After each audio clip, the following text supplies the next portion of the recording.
Olá,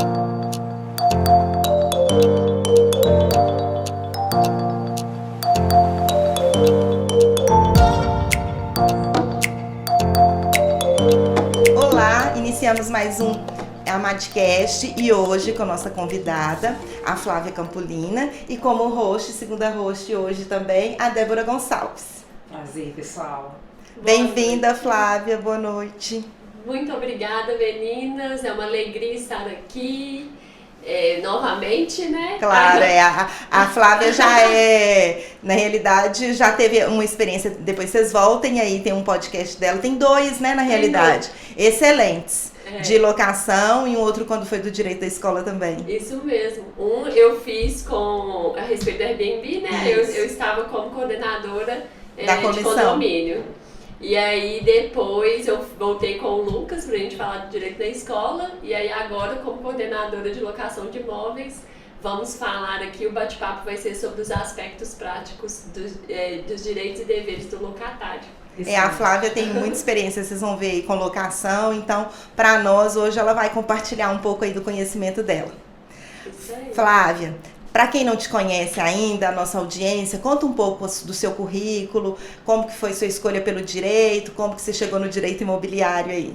Então, Ana, o direito foi uma escolha assim, né? Lá atrás ficava aquela dúvida, ai meu Deus, será que eu sigo pro direito ou não? Não tenho familiares assim que falaram, né, que já eram advogados, para poder seguir, nada disso, mas sempre meu pai ele falava, Flávia, por que você não faz direito? Era sempre aquele peso. Aí aquela época de mostra de profissões nas faculdades, eu acabei gostando, falei, vou fazer vestibular para direito. E aí fiz, gostei muito do curso, já passei por outras áreas, assim, né, atuando, e direito do trabalho, fiz pós, inclusive, só que aí a minha virada de chave foi por conta de quando eu voltei a trabalhar na imobiliária que é da minha família, e aí eu fiquei mais perto atuando com o direito imobiliário, e aí eu me encontrei, como se diz, porque aí realmente eu vi que era aquilo ali, eu gosto muito, estou gostando muito de atuar, já tem alguns anos que eu estou só no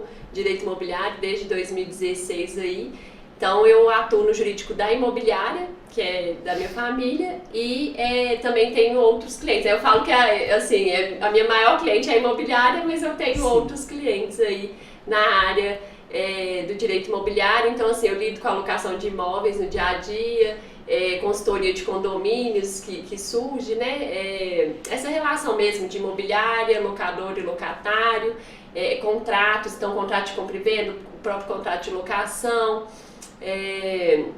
e aí, assim, é muito bom, eu tô adorando estar nessa área.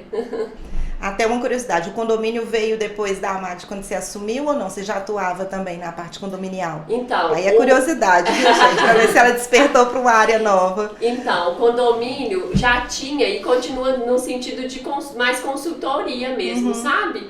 É mais nesse sentido. Então, às vezes até surgiu alguma coisa ou outra depois.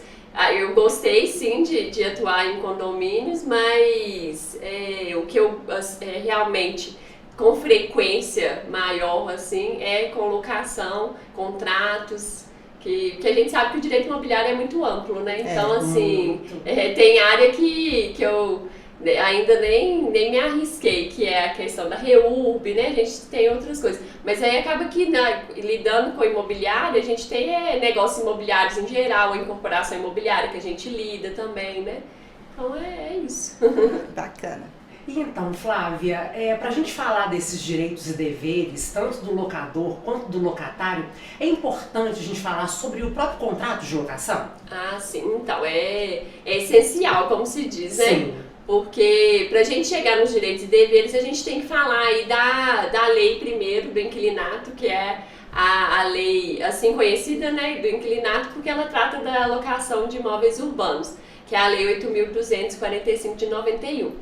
Aí lá em 2009 ela sofreu algumas alterações com a lei 12.112, então a gente sabe que é a lei que está ali no nosso dia a dia para quem lida com a alocação de imóveis.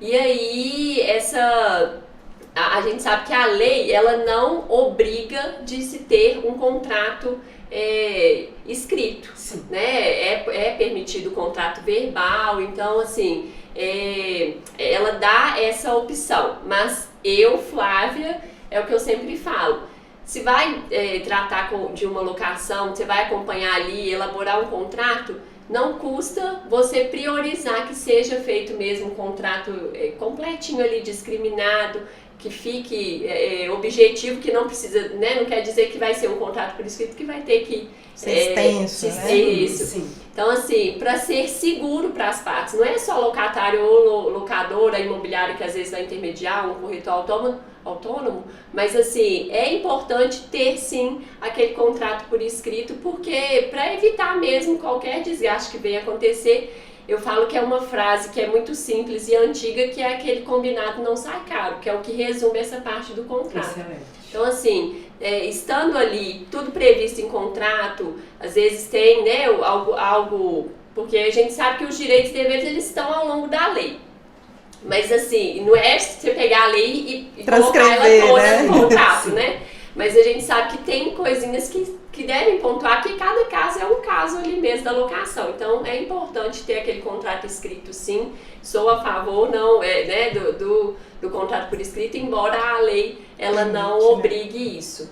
E também eu acho muito importante por causa, eu acho que da vistoria, eu acho que gera muita dúvida. Porque tem outras formas de você provar a locação, sim, tem os recibos, enfim. Tem outras formas de você mostrar ali que aquilo é uma locação. Mas assim, o prazo, dependendo, já fica muito complicado. Sim. A questão da vistoria, o estado, como estava o imóvel, como o locatário recebeu e como ele vai entregar, já gera discussão, a gente sabe disso. Com o contrato escrito, vistoria, tudo ali bonitinho, já tem muita discussão, imagina quando é tudo verbal. Imaginei. Né? É como se ficasse uma palavra contra a outra, né? Sim. Então, assim, e nós vamos falar dessa vistoria que tá.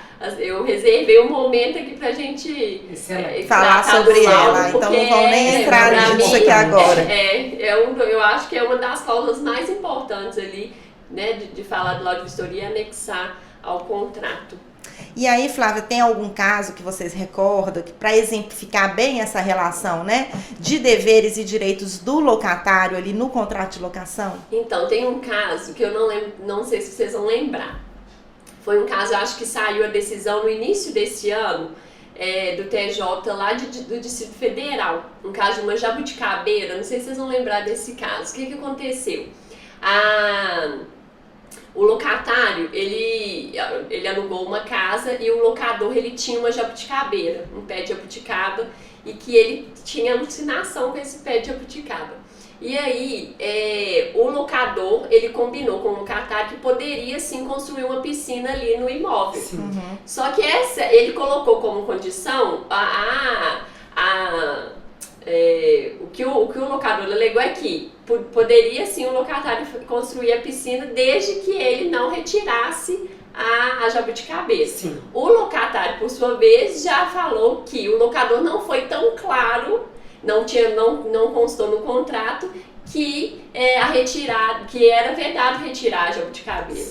E aí ficou aquela discussão. Então, quando foi para o tribunal condenou o locatário, que aí o locatário construiu a piscina, retirou a jabuticabeira. Nossa. E aí, além de pagar uma indenização, o locador pôde escolher uma muda, que a gente sabe que a jabuticabeira, ela demora anos para conseguir, né, dar frutos. Então, assim, demora muito tempo. E aí, o que né, nessa pergunta assim, que você me fez, eu quis trazer esse caso porque o ponto será que se o locador, já que ele fazia tanta questão da jabuticabeira dele, sim, não tivesse colocado numa cláusula no contrato ali, né, expressando assim, né, discriminando, tudo bem a gente sabe que a piscina, às vezes, naquele momento do contrato, não era uma intenção do locatário, mas algo assim, que vedasse mesmo expressamente que o cuidado fosse com a jabuticabeira ali no imóvel dele, até por entendeu? Um aditivo, né? Eles poderiam ter feito isso. Você pode construir, porque ele provavelmente permitiu, pode fazer a piscina, desde que a minha jabuticabeira ali fique intocável. E aí ele ficou super sentido mesmo, né? E aí realmente teve essa condenação. E depois eu não acompanhei se o locatário chegou a recorrer para ir pro STJ, mas aí eu vi essa decisão e eu achei muito interessante. Eu falei assim, como que é? Às vezes a pessoa vai julgar que tá de fora e fala, nossa, mas um pé de jabuticaba, Nada, né? eu entendo perfeitamente. Primeiro que eu adoro jabuticaba. Também, Não tem, porque ela realmente demora muito. Então é uma coisa que assim, agora para ele ter uma nova jabuticabeira, enfim, vai demorar demais. Aí eu sei que o juiz, né, na verdade, assim, no tribunal, eles decidiram que o locador poderia escolher de onde que viria a muda. Que até isso tem as diferenças, né? De onde que vem a muda e tal. E aí eu muito interessante. Vi esse caso e falei, gente... Qualquer coisa a gente coloca depois na legenda o acórdão, né? Ah, sim. Se as pessoas a gente coloca na nossa legenda, porque pode ser que alguém queira consultar. Isso, né? Pode colocar. Eu sei que foi da segunda turma do Tribunal do Distrito Federal, mas aí também depois a gente pode pegar coloca na legenda aí pro pessoal, porque às vezes, né, quem tiver ouvindo tiver curiosidade de ler e tal. Isso mesmo, vamos é importante. E nesse caso aí desse locatário, a gente sabe que ele tem várias obrigações. E quais são as obrigações do locatário, os deveres dele e os aspectos práticos em relação a isso? Gente, como eu falei, na lei a gente tem, no decorrer dela, os direitos e os deveres, tanto do locatário quanto do locador.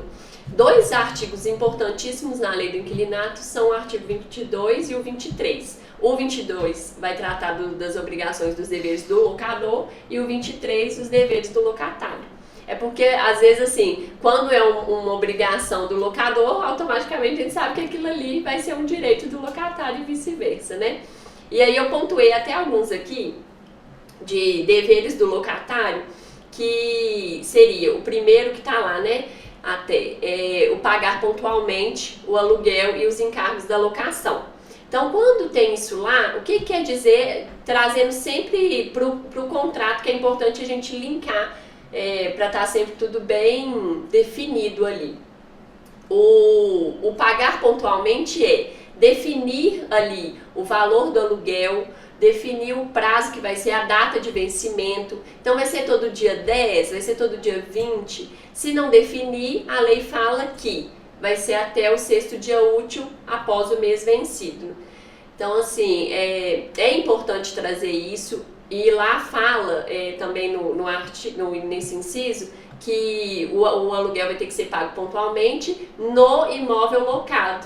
Então eu acho interessante isso de lembrar. Por quê? Porque é importante você colocar, quando você vai tratar dessa parte aí do valor, do prazo, o lugar que vai ser pago. Então assim, vai ser pago na imobiliária, por exemplo, está intermediando?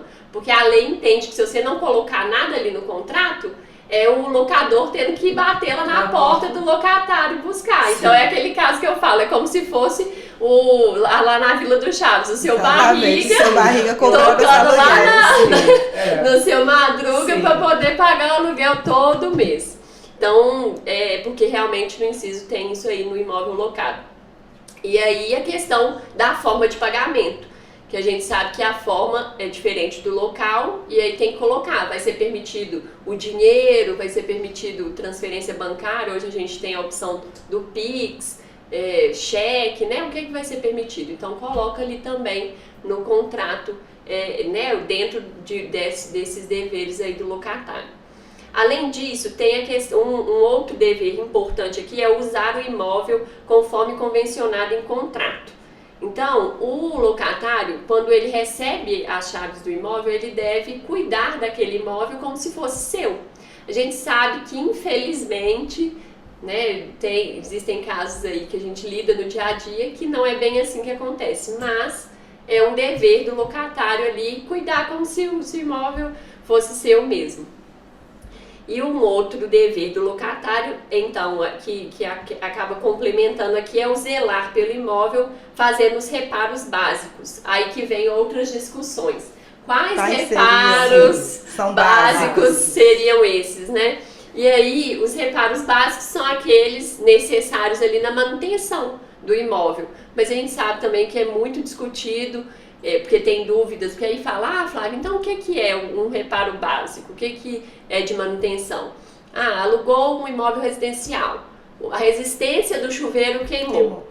Você vai ligar para o locador? Não, você pode trocar. Né? Então, assim, são coisas de manutenção. Você, locatário, vai ter que trocar. Então, isso é um dever seu, enquanto você está zelando pelo imóvel ali que você está alugando, tem certas situações do dia a dia que você vai ter que arcar. Então, uma resistência de um chuveiro, uma lâmpada que queima, né? Coisa assim, às vezes quebrou uma torneira. Uma torneira, uma tampa de vaso sanitário, algo, né? Um assento ali. Então, assim, coisas que é da manutenção mesmo. Que desgasta, né? Então, assim, às vezes já tá com um tempo de uso, se o imóvel é um pouco mais antigo.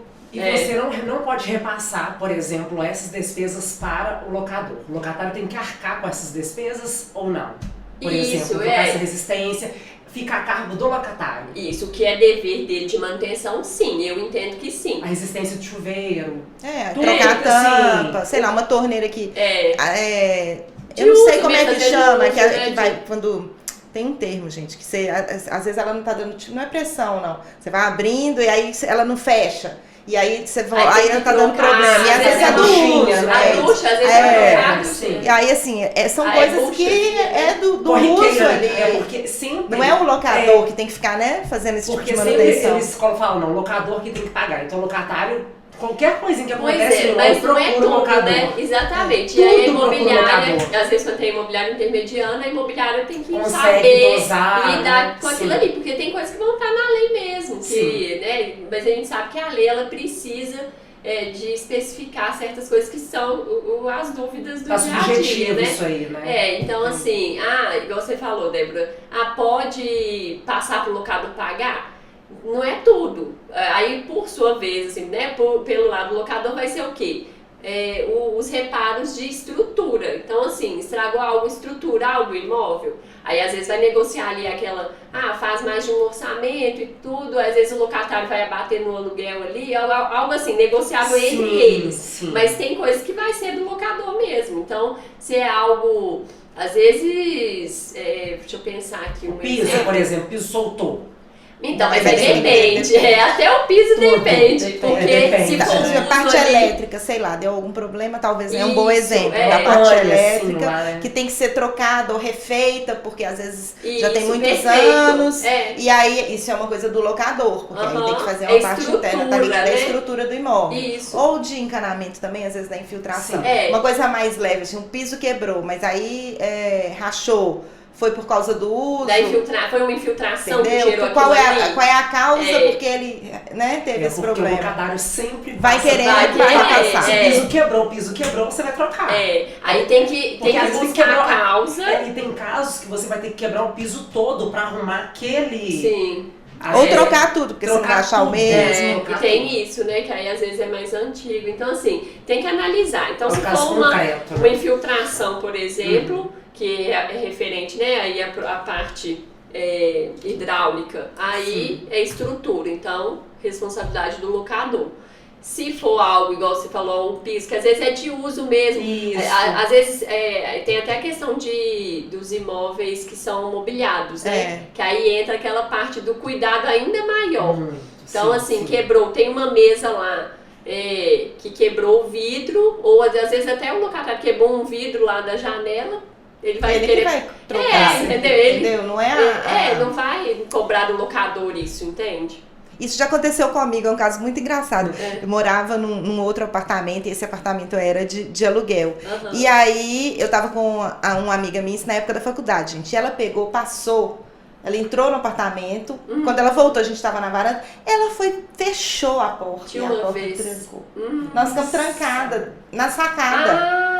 Aí não teve jeito. Tiveram que quebrar? A sorte é que tinha um negócio, eu peguei e quebrei. Mas aí quem que teve que consertar? Sou eu que quebrei. Então não poderia, quebrou. Mas mesmo se for um acidente, alguma coisa, ainda assim ele tá usando o imóvel. Aconteceu ali naquele período dele, ele que tem que pagar. Perfeito. Então tem essas situações que acontecem no dia a dia, como tem na nossa casa. Com certeza. Isso mesmo. E esse exemplo, Ana, que você deu aí com sua amiga foi... ótimo pra gente puxar até aqui, porque o locatário ele se responsabiliza pelos seus familiares ali, quem tá morando com ele, pelos visitantes, no caso a amiga da Ana foi ali. Vamos supor que né, ela que quebrou às vezes ali. Mas quem estava ali dentro, então, a Ana como locatária teria que responsabilizar por por esse vidro quebrado, né? Porque a situação foi específica que você ficou presa, mas vai que sua amiga bateu a porta e aí quebrasse também. Ou pelo menos danificasse a porta, o trinco, alguma coisa assim. A gente, quem é o locatário, ele tá responsável por todo mundo que tá utilizando ali o imóvel, fazendo uso. E às vezes não tem nada a ver com locadora. É porque, ou é mau uso, ou é porque é a idade também, porque as coisas desgastam. Mas se quebrou quando você tá utilizando, às vezes a responsabilidade é sua. É como se estivesse na sua casa mesmo. Cuidar como se fosse a sua casa. É a nossa casa. Tem essa dificuldade de entender. Só porque não é seu, não precisa pagar nada. Exatamente. Infelizmente a gente vê que na hora que às vezes desocupa o imóvel, tem cada um que você fala assim, meu Deus, gente. Acho que é por isso que a pessoa detona tanto. Sempre, se puder, comparecer ao imóvel, né, para verificar o estado daquele imóvel. E muitos locatários não aceitam isso. Não gostam, realmente, mas eu até entendo. É difícil de ficar visitando o imóvel sempre, né? Assim, eu acho que tendo a vistoria, né? Depois que a gente já sinalizou aqui que a gente vai falar, eu acho que aí tem que o locador tem que relaxar, porque aí não tem jeito, senão ele vai ficar toda hora querendo ver o imóvel.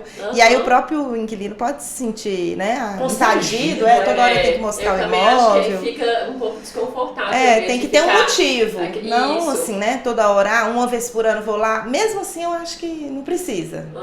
A gente conhece o perfil também do inquilino. Assim, a gente sente na minha casa, né? Você fala, mas eu acho que mas é ruim mesmo, né? Você ficar imaginando. É igual a que quando coloca pra venda.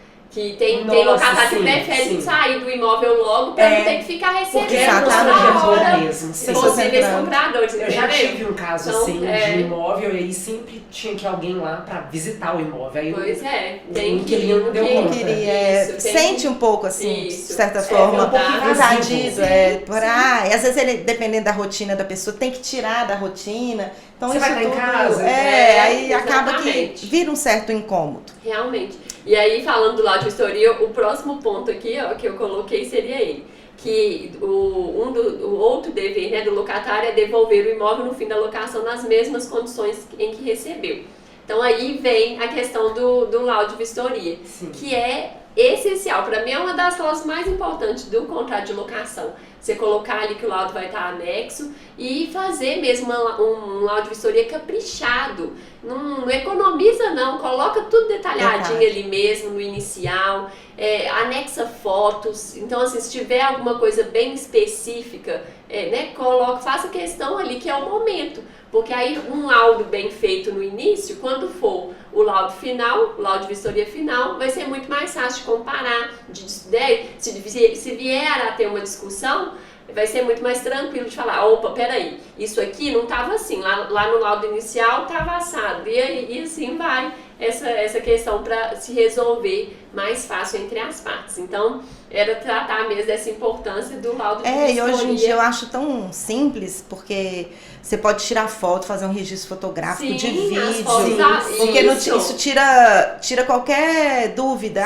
Não tava assim, já tava rachado, não tava, porque tem isso. Sim, tem. E a gente esquece com o tempo, ou porque deixou. Então assim, a gente vê hoje muitos laudos, né, com registros fotográficos de tudo, mas precisa ir. Acho que tem que pecar pelo excesso nesse momento. Com certeza. Às vezes é uma bancada ali que tá, às vezes, já com uma fissurazinha, e aí, no final, vai questionar, mas isso aqui, não, vamos lá ver. A foto é importante, tá? Isso, é isso mesmo. E aí, de tá tudo ok, questão de parte hidráulica e elétrica, porque vem aquela, que às vezes o locatário, ele acaba de entrar no imóvel, poucos dias, aí já aparece um vazamento ali, aparece, né, a questão elétrica dá algum pepino, e aí aí vem a questão de, então aí é responsabilidade do locador. Então é importante fazer mesmo essa checagem completinha e ir pontuando, cômodo por cômodo. Eu falo que é assim,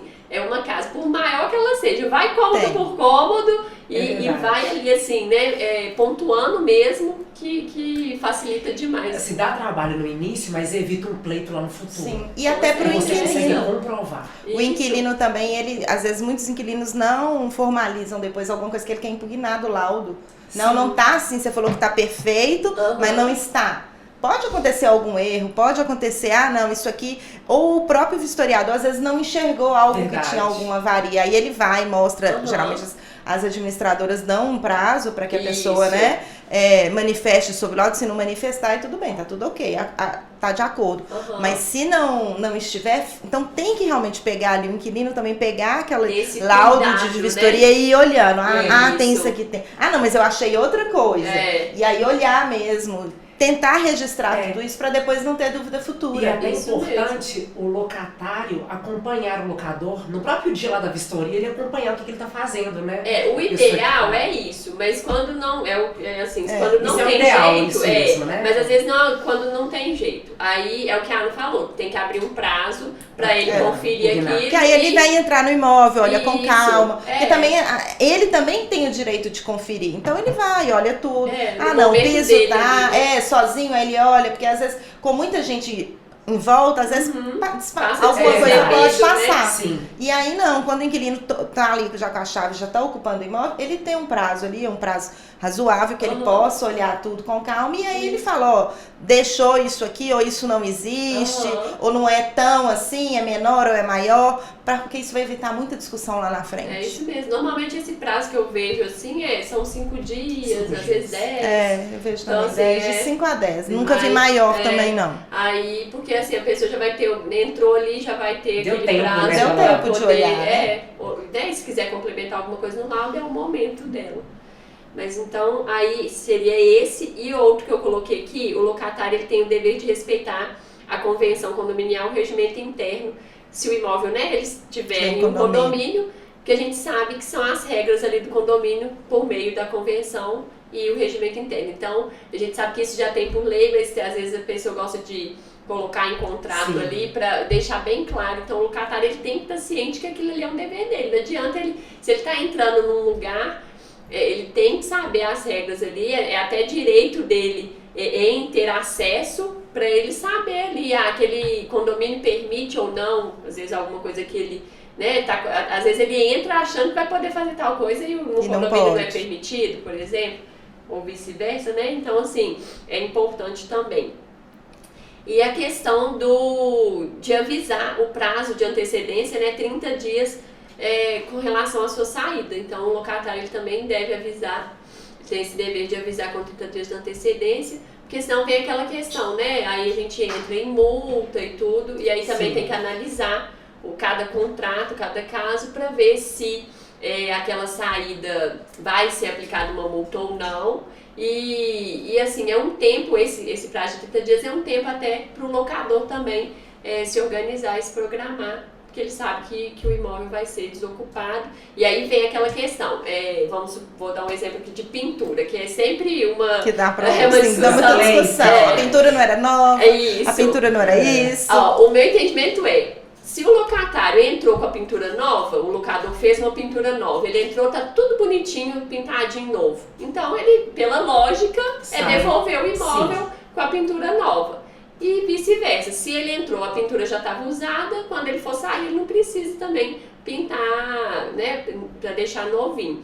Só que às vezes tem essas discussões, assim. Muda a cor, às vezes acontece, aí que aqui retorna para a cor anterior. A pintura é algo também importante colocar ali em contrato, no laudo de vistoria, né, pontuando essa parte aí, porque a gente sabe que esse prazo que se tiver, eu já tô a ponto de sair, já tá tudo ok, tinha avisado com antecedência, mas às vezes vai falar, não, vai ter que pintar. E aí esse prazo que está pintando, corre a locação ou não corre? E aí a gente sabe que, né, tem que correr a locação, pelo menos eu entendo assim, que a locação tem que correr os dias. Então se o seu pintor, você arruma um pintor aí bom...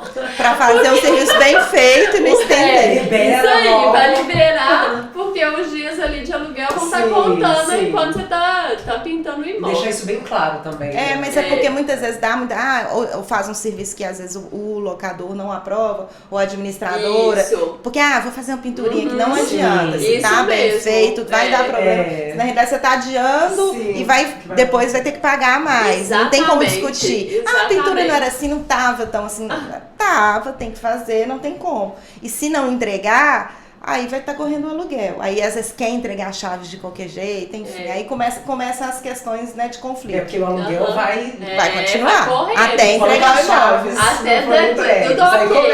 É isso aí. Corrida contra o tempo. Ó, os deveres principais que eu assim, gostaria de pontuar foram esses. Vocês querem complementar? Não, acho que você falou maiores, mas assim, a gente falou de deveres e direitos. Então, o locatário também tem que ter direito, né, gente? Tem que ter, né?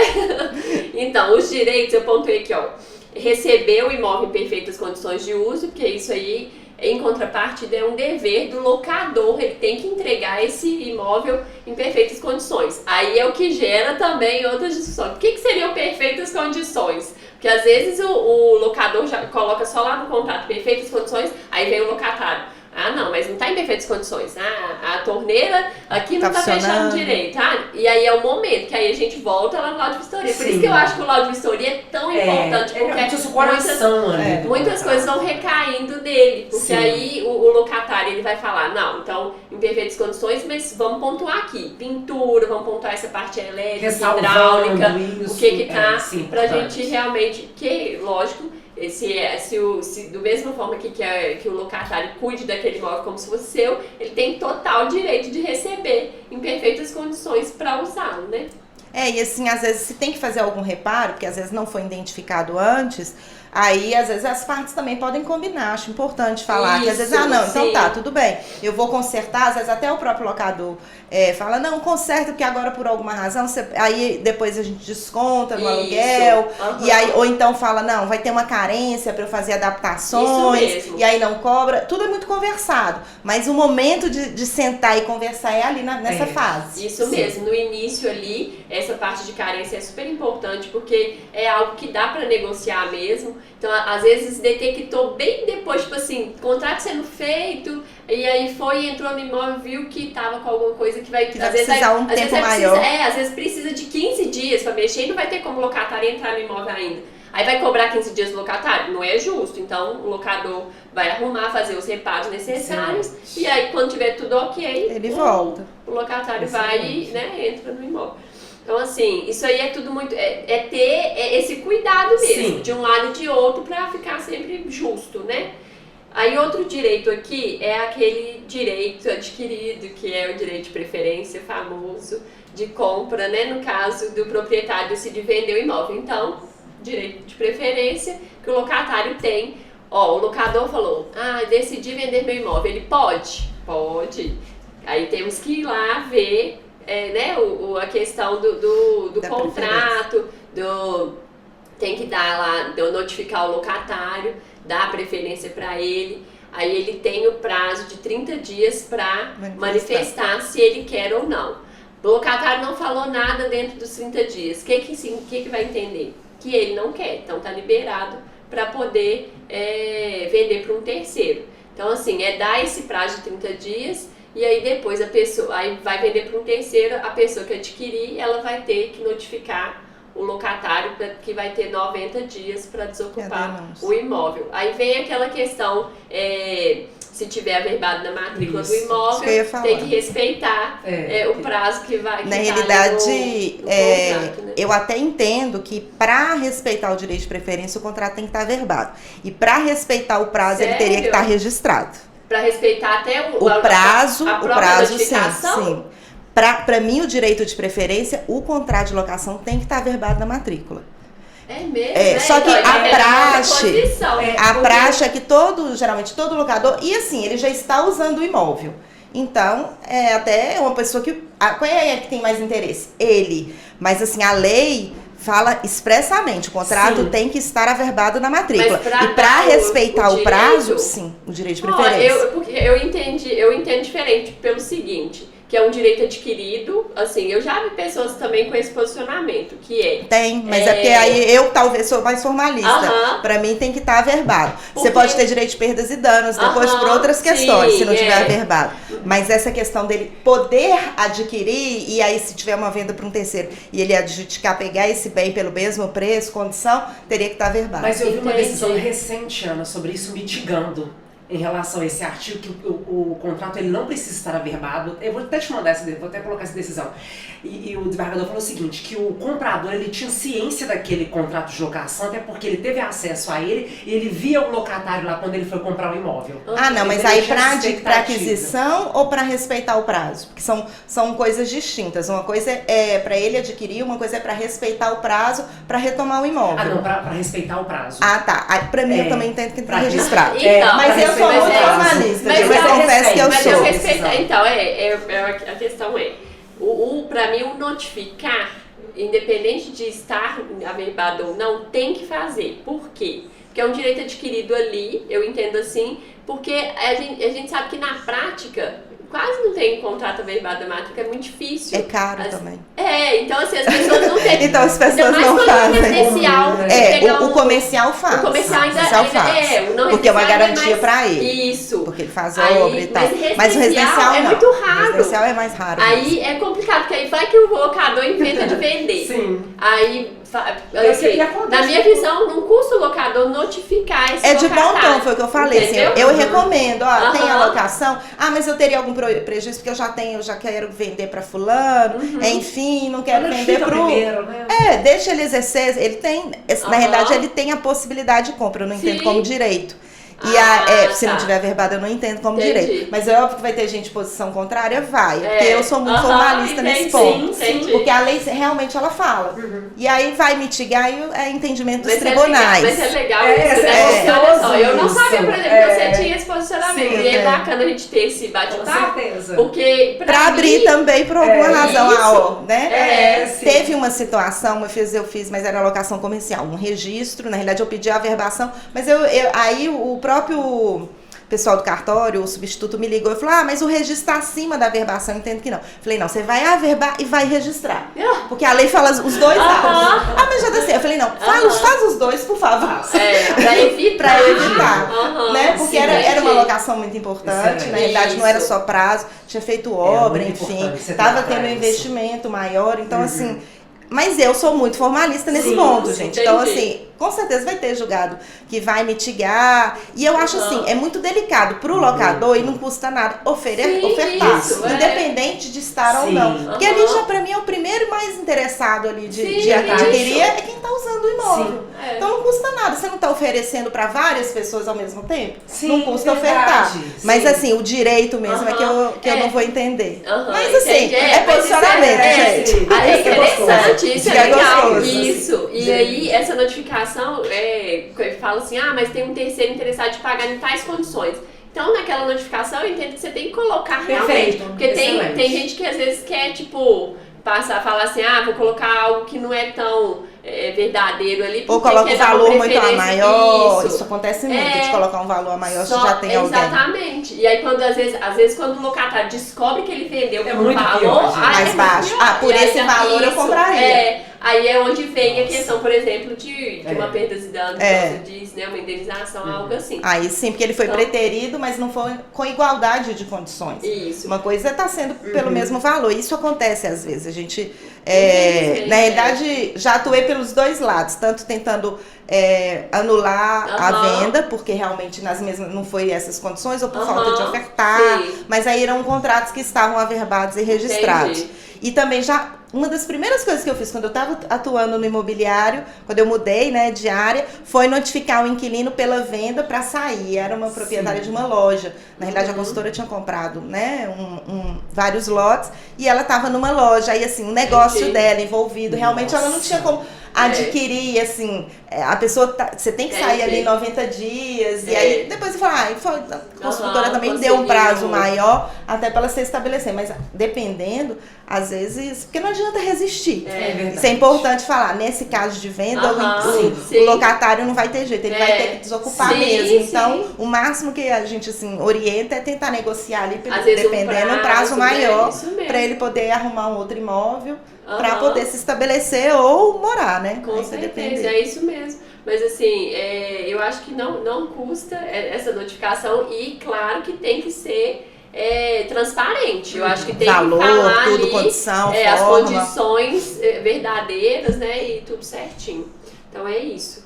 E aí o outro direito que eu pontuei aqui, que é até o último, que é o direito de devolver o imóvel, dependendo do prazo, pode ter incidência de multa. Ele tem o direito de devolver o imóvel, né, porque faz parte, ele locou aquilo ali, é um contrato de locação, tem um prazo, embora assim, possa virar prazo indeterminado, ele tem o direito ali de devolver o imóvel. E aí vai devolver naquelas mesmas condições que recebeu, aí a gente volta lá no laudo de vistoria, que é onde tem que comparar. E aí tem que ver essa questão de incidência de multa, porque quando não cumpre, né, o prazo ali, tem a multa que normalmente é 3 vezes o valor do aluguel, e aí essa multa, quando ele devolve antes do prazo que ficou determinado, tem que fazer o cálculo proporcional pelo tempo que falta. Eu entendo que é assim, né, porque às vezes tem gente que pode entender diferente, mas o cálculo é pelo prazo que ainda falta completar. E tem casos que o contrato, vamos supor, o contrato é de 30 meses, aí o locador concorda o locatário, ele cumpriu ali 60% do contrato, 18 meses. Então, a partir do 19º, ele não vai precisar, se ele tiver que desocupar o imóvel e tiver que devolver, ele não vai precisar pagar a multa, por exemplo. Então, isso aí é negociável também entre as partes. Porque é um direito, assim, né, do locatário, complementando, que o contrato se cumpre. Então, o locador não pode pedir o imóvel. Isso aí. Isso é o mais... Ele não pode. São casos excepcionais que ele pode pedir o imóvel. Se ele retomar. Então, assim, é um direito mesmo do locatário. Que esse contrato seja cumprido. A venda é uma exceção. Isso. Aí vai a questão de uso próprio, enfim, reforma, emergencial. Aí vai entrar naquele rol ali. Mas é um direito que o inquilino tem ali de que seja cumprido mesmo. Isso aí mesmo, é um pilar, né, da locação, vamos dizer assim. Isso mesmo, é isso aí. Seriam esses que eu pontuei aqui como os direitos principais. Os direitos e deveres. Então, Flávia, você que já está habituada, que sabe como é que é a nossa tradição de sempre perguntar um livro e uma frase que te inspira. Não sei se mudou de lá pra cá, depois de quando você veio antes. Qual que é a frase, então? Que seria, se é a mesma ou se você já adotou outra? Então, eu vou trazer uma outra frase de quando eu vi, que é: seja a mudança que você quer ver no mundo, que é de Mahatma Gandhi, e que eu acho que é uma frase, assim, muito maravilhosa mesmo, que é você não esperar do próximo fazer a diferença. Você pode fazer essa diferença. Se você não acha algo certo, não é que você vai falar, o outro não tá fazendo, então não vou fazer também. Ou vice-versa, e aí você fica esperando aquilo ali, sendo que se você faz do jeito que você acha que é o correto, que pode ser melhor pro mundo, o outro pode se inspirar em você. Você pode ali fazer o efeito dominó de forma positiva e inspirar outras pessoas, né? Isso é importante. Com certeza. E aí eu acho que isso é uma frase assim, de vida, é muito interessante você levar no dia a dia mesmo, porque às vezes você não precisa pensar algo grandioso. Se você faz ali pequenas mudanças mesmo, você já consegue ter resultados fantásticos, assim. E além dessa frase, Flávia, você tem algum livro que você indica pro pessoal que tá assistindo a gente? Eu tenho. Eu acabei de ler, assim, esses últimos dias, que foi Os Segredos da Mente Milionária. Não sei se vocês já conhecem. E assim, é um livro fantástico, realmente. Todo mundo que eu conversava falava super bem. Aí eu falo, gente, eu tenho que ler esse livro. Então, Os Segredos da Mente Milionária é um livro que vale muito a pena. Recomendo. E assim, é fantástico. Leiam, só leiam, porque vocês vão gostar muito.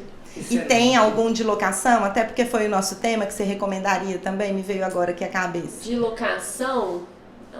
Tem aquele tradicional do Capanema? Tem o da Capanema e tem do Venosa também, né? O Venosa, muita gente gosta também. Isso. Aí ficam as dicas aí. Gente, adorei, Flávia. Também, sempre bem-vinda aqui no nosso Amadcast. Ela é coordenadora, né, da comissão de locação. Isso. Então, assim, adorei nosso bate-papo. Foi ótimo. Como sempre. Volte muitas vezes para compartilhar ali seu conhecimento conosco. Eu tenho certeza que vai ser de grande importância para os nossos associados e também para a nossa audiência. Muito obrigada.